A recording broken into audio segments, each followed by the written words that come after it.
it's Brian with GreyWolf Towers again. So this video is going to be a update on the Lenovo laptop that I bought for school. So I purchased almost 6 months ago now, and it may have actually been slightly over 6 months, a Lenovo laptop for school. This laptop, in fact.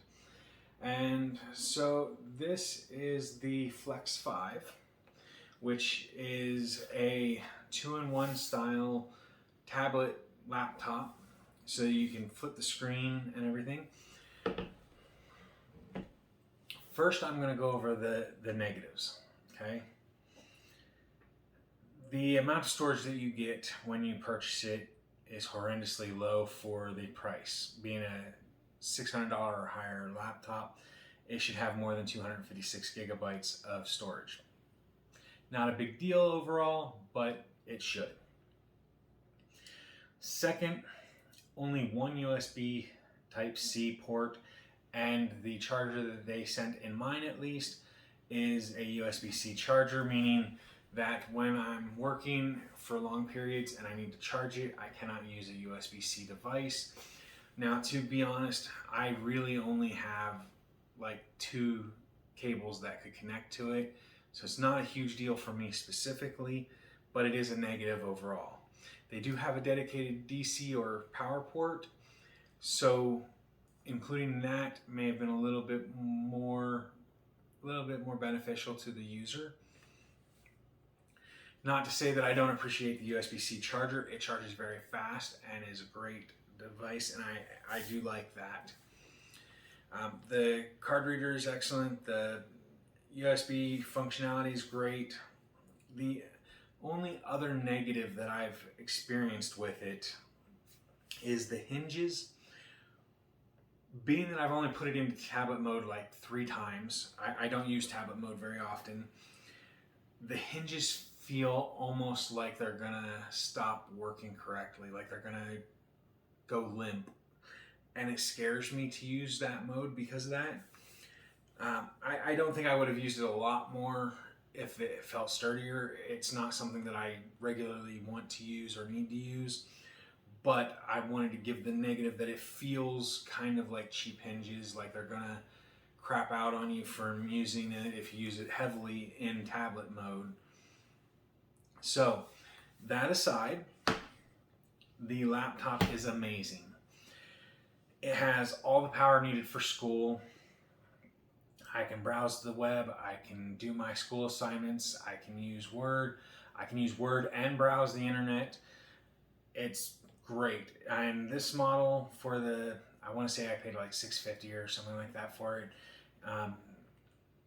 For the price, 16 gigabytes of RAM included, a Ryzen 5 5500U CPU, which is 6 cores, 12 threads.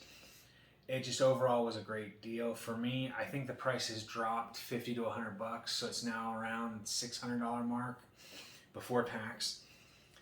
I did upgrade day 1 of having it. I upgraded the storage because, like I said before, 256 gigabytes is really not enough storage. So for about 150 bucks plus tax, I bought a 2 terabyte NVMe drive, popped out the 256 gigabyte drive, put in the new one, and it works perfectly fine.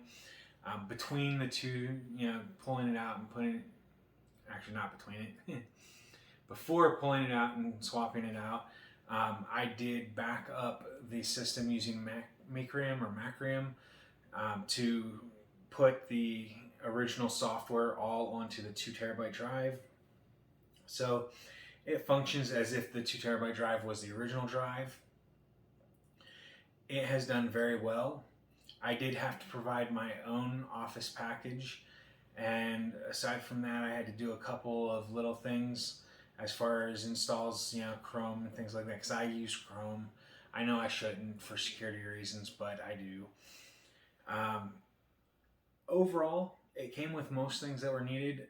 I'm not a huge fan of Windows 11, not because I'm a hater or because of this or that or whatever. I liked Windows 10's functionality of certain things. Like, for example, being a video editor of my videos, I use DaVinci Resolve. When I open DaVinci Resolve and it's taken up full screen, it's hard to do anything. So I minimize it, and then I drag the video file down over top of the icon for DaVinci, and in Windows 10, it will open up DaVinci Resolve back up to full screen, and then I can place it into the timeline, and easy peasy. In this Windows 11, I have to open up DaVinci Resolve after opening up a folder that has the video file in it. Then with DaVinci full screen, I open up the folder and drag it from there. So it's an extra couple of steps that takes a few extra seconds. Not overall a huge thing, but Windows 11 is not as creator friendly as Windows 10 was, in my opinion. Other than that, it has been perfectly fine. It runs great on this laptop. The Wi-Fi is awesome on it. It's got the AX type Wi-Fi, so it's Wi-Fi 6. So it's got the 2.4 gigahertz and the 5 gigahertz ranges. So it does great on my home Wi-Fi. It does great at school. I honestly don't use as much at school as I probably should, but it does great. Screen size being 14 inches, it's a little small for my eyes to enjoy it for like multimedia, but the quality of the screen is great. So in a pinch, it is a good enough laptop to watch videos on, and it does great at it, but the screen size, not great for my eyes. However, it is better than the alternative that I was looking at, which was 11.6 inches, which is even smaller. And although that would have been better for schoolwork as far as being able to carry it and the weight and everything, it really wouldn't have done well for my eyes. So, but yeah, overall, I'm amazed with the laptop. I love this laptop, and I highly recommend that if it's in your budget, that you at least consider it. It is an excellent unit. The design is nice looking. It looks sleek. It looks professional. And it has the power to do some basic gaming. The 5500U is not a high-end gaming CPU or GPU or APU, whatever you want to call it. The integrated graphics are Ryzen, what is it? Vega 7, I think is what they call it. So it's better than like a Ryzen 3 CPU or APU's graphics performance, but it's not as good as a Ryzen 7's. Ryzen 7s, I think, have a Ryzen Vega 9 or something like that. But yeah, overall, a great laptop. Highly recommend it. Great for schoolwork. It has served really well for the 6 months or so that I've used it, and I'm planning on using it in the fall semester, which is going to be another 3 to 4 month term coming up in a couple weeks here. And yeah, just if it's in your budget, at least consider it. If it's outside of your budget, then yeah, it is what it is. But overall, great laptop. Only real disadvantage is the storage space, which if 256 gigabytes is good enough for you, if you're just in school, great. I am doing a photo class, so I have a lot of photos that I'm putting onto it, which takes up space. And then I do a lot of videos and stuff like that. So I do not use this for content creation. I have not used it yet for that, so I cannot give you any performance on that. But watching videos, like playing them, doing photo editing and surfing the internet and things like that, I can multitask easily. I can do my Word documents. I can print stuff. So it's been really great. And I do, again, highly recommend it. So that aside, I will go ahead and end the video.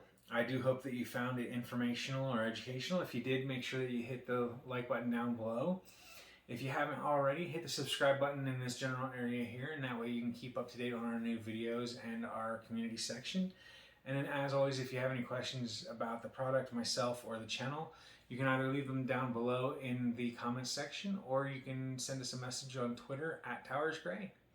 So thank you for watching, everyone. I hope you have a wonderful day. Bye for now.